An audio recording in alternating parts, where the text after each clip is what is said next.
slightly different video, a video of a pickup of another sort. I mean, I'm obviously a computer programmer and developer, and I like to keep my gear up to date.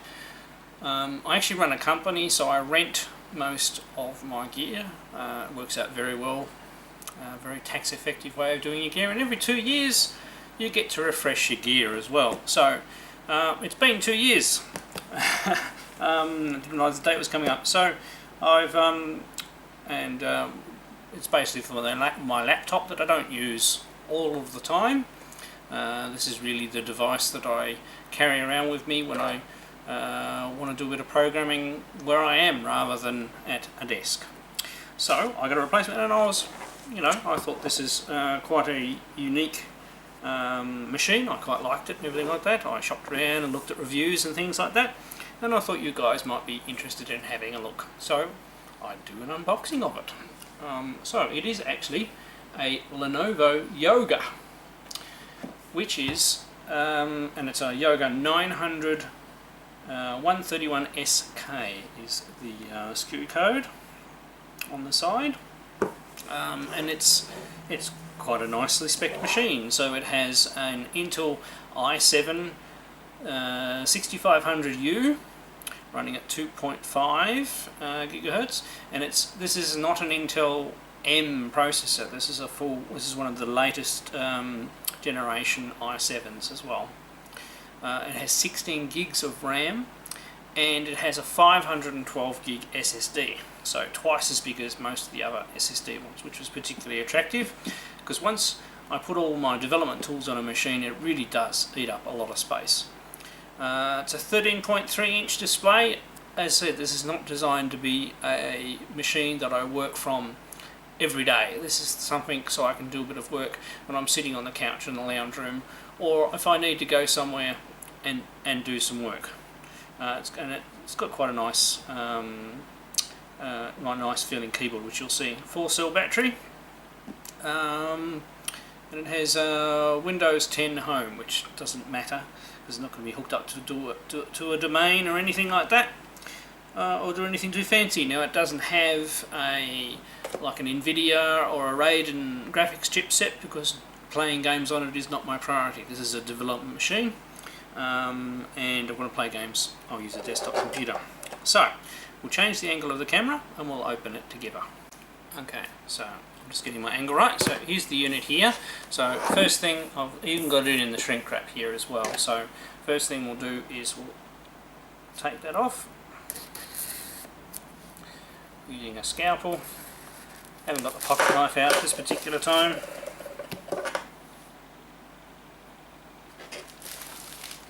Gets rid of that. And we have one little seal here. Okay, flip him over again.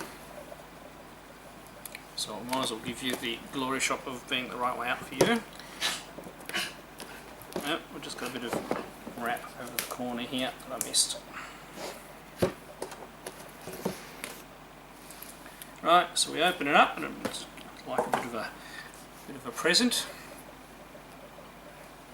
Oh, look at that! And it raises itself up as you open the lid. So, as you can see, whoops, get that into field of view. It's very slimline. It's amazing the size of it. It has a bit of heft to it.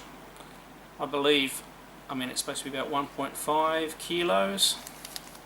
It has these amazing hinges. The reviewers talk very highly about it, and you'll see what the special thing about those hinges are. Before we take the plastic off that, let's see what else is in the box. Just a little compartment here. And we have a little black brick. And inside that is a USB based, so I'm not used to the camera angle, power brick. Where's our ratings for you guys? There you go. It's actually quite small writing. So that was in one box. Put that aside, and in our other box Right, so underneath there we have a USB cable. In here will be just some instructions on how to open it up. So we have quite a thick USB power cable, basic power cable. It has a special orange connector in it. I believe from reading this that one of the USB ports is a new special type that allows it to be both used as a USB port when you don't have the power plugged in it, but also used for powering the device. So we'll pull out that, and that's basically it. So this raises up, I think it just lowers back down again. So in the end, quite simple as far as that's concerned. So we'll put that back in there. Very interesting packaging. So we'll take that, the instructions out, just pop that there, and then we'll close it up like that. Alright, and now let's have a closer look at the unit. Taking off this plastic. I'm not sure what sort of charge this is going to have in it, so we'll be more looking at the aesthetics rather than powering it on. So now you should have a closer look at that hinge.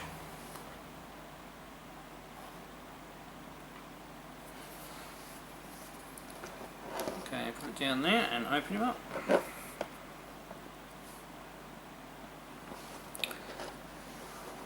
So put it in there. They did say the screen's a little reflective as it's showing at the moment. There's a little protector in here, which I'll keep with the machine, and it's got, I mean, not an extreme amount of travel on the keyboard, but I played with it in the store a little bit and I thought that felt okay and comfortable, and a touchpad with buttons. Now I said I'm not 100% sure. Now the main part of this is, I'm not sure how much power is going to be in this, so is that you can flip the whole thing around like so, and then it becomes a tablet. I probably won't use it in tablet mode very much, but I will experiment with it and see how it goes. So of course the screen is touch sensitive as well, and when you flip it around that far, there's a little lock thing that stops the keyboard from working, so you don't press it when it's underneath. Now it's a bit hard for me to read upside down. Oh, well, let's have a look. We'll close it up again. We'll just have a look at our ports. So around this side we actually have, so I've got a power button, sorry I'm looking at a little reset button, our audio out, and one of the USB ports, and that's the special power one. So that's the one that acts as power for the unit, but it can also be used as a USB port. Or is it not? No, I'm wrong. That's actually a USB port. On this side we have, there's the orange one. So that's the one that can be dual purpose. You've got a memory card slot for putting in your SD cards and things like that, and another USB slot there, and another little micro. I think that might be the way to get AV out. Not that I'll use it for that very much. So not a huge amount of ports, and our power buttons around the side, and audio's around that side. It's actually good having them on the right hand side. So we'll pop it back now that I know where the power button is. We may actually have to have it plugged in first time. Yeah, I don't think we've got any power in there at the moment, so if you'll excuse me for a sec, I'll get set up. Might change the camera angle a little bit, and we'll power it up. Right, sorry about that. I actually had difficulty just getting a camera angle that wouldn't have too much reflection, because it is quite a bright glossy screen. I'm sure it'll be quite hard to use out in the sunshine. Other things I didn't mention was this area here is actually in like a soft, it feels soft when you touch it, which is actually quite nice, because remember the screen is shutting over this as well, so it prevents damage to the screen. There's also a Windows button down here, and this whole screen is touch sensitive. So I could, for example, launch I'll just launch the thing. I haven't actually launched the web browser yet, so I'm not sure of the setup and things. I've just hooked it up to my Wi-Fi and done the registration steps. And the touch works quite well, quite light touch, so it'd work quite well as a tablet. And we can see we've got a recovery petition here, but other than that, we've got 402 gigabytes free after Windows is installed, which is a lot more than you have when you only have a 256 gigabyte SSD. So that's why I was particularly attracted to this machine. That and the combination of the 16 gigabytes of RAM. When you use things like Visual Studio 2015's, the latest iteration, those applications actually use quite a lot of RAM, especially if you have like a developer edition of SQL Server on the machine as well. You can soon find yourself running lower RAM. You definitely can't get by with 4 gig of RAM, so 8 gig of RAM is my minimum for a development machine, but 16 gig just makes it that little bit better. The machine is very snappy and responsive. Obviously I'm not really going to be able to tell how fast it is until I give it a good go. But I really like the form factor machine. I mean, the whole idea of this machine is that I can just whip it out and start doing some programming wherever I am, whether that be on the couch, inside the house, or whether I'm going somewhere and know I need to do some development. Now, I did forget to mention, because it's back to school time, I got this package with it. I'll just zoom out a little bit. Whoops, wrong way. Can't go out any further, so hang on. We shall move things around a little bit. Sorry, getting a bit of camera movement. So, it's this bring your own device back to school package they've got. So it includes a backpack, a mouse and a USB stick. So I got this free with it. So they actually advertised this on the on their website as part of the special. And it sort of didn't come up in discussion. I said, well, what about am I going to get a free backpack with this? And he said, and he went, oh yeah, that promotion for back to school. And I said, well yeah, it was on the website. So he said, yep, I'll check that out. And funnily enough, they had $150 on this. I mean, I seriously doubt I wouldn't pay $150 for what's in here, but we'll see what the we shall see what the quality is like. So it's going to be wrestling and stuff like that. So it's quite, I mean, it's covered in plastic now. Plastic is hard to open.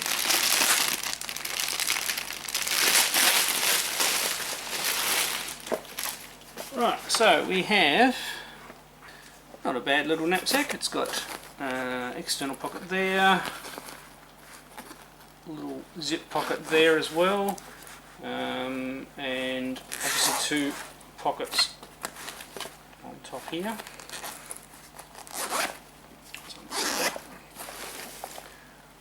So inside there we have a hessian area for putting stuff, a little slip there. I suppose the laptop could go there. We also have this back section as well. You know, this is where the laptop's supposed to go, in that back sleeve there where there's a bit more protection. There's another zip in there and a couple of pockets. That's got lots of pockets and things like that, and it's got a nice thick cord, or shoulder cord there. Now I take it somewhere in here. I can feel the lumps on the outside pocket. We have our extra couple of things. So bear with me for a second.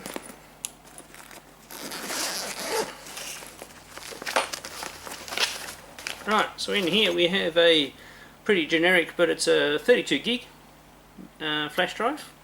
Nothing wrong with that. They're worth a couple of dollars. And a battery. A little Altus mouse. Looks very slim on. I suppose that's for carrying around, not being too bulgy in the backpack. I'll give that a go. The plug-in keys obviously in the back, or it could even be a Bluetooth one.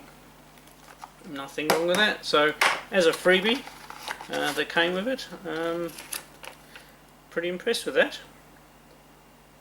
I'm just seeing, oh no, it's a dongle one, so there you go. So it doesn't rely on anything on the other end, so nothing special there. No surprises.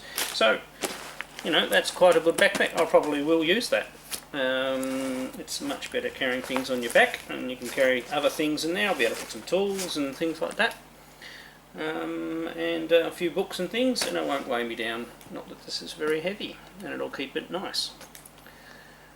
Alright, hopefully this wasn't too much of a rambling bit. This is not meant to be a, you know, product endorsement or a proper review. This is just my thoughts and sharing my excitement in getting a new laptop that I'll use for my homebrew development. Yeah, quite looking forward to getting everything installed on it, which does take a while, and putting it to use. I think it's going to be quite comfortable to just sit there on the lap and type with, and obviously these screens are very glossy, but it's nice high resolution, and it's got the touch interface, which I haven't really used much Windows touch interface, so that'll be interesting. And as it's running Windows 10, not yucky Windows 8, so Windows 10 I'm liking a lot more than Windows 8 so far. Alright, I'm Electric Adventures. Thanks to all my subscribers. Thanks for watching, and I'll catch you next time.